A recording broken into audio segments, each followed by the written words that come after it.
เจ้าว่าเจ้าอยากได้หยังกิน อยากได้ตู้ ตู้หยัง ตู้ใส่เครื่อง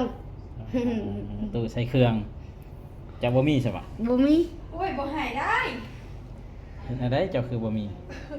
บ่มีเงินซื้อ บ่มีเงินซื้อ เออ เออ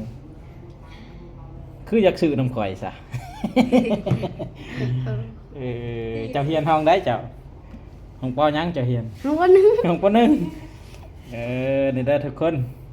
น้องทรายนี่หลานนี่เรามาแต่เมืองนองคนได้บ่แม่นเมืองนอกเด้อเมืองนอง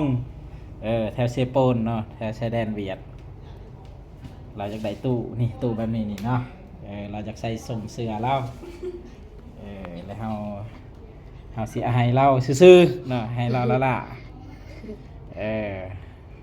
คันคลิปนี้ฮอด10,000 วิวสิซื้อส่งเสื้อให้อีก เนาะขอบใจแน่ เข้าใจ เอาไปใส่เด้อตั้งใจเฮียนเด้อ โดย โอเค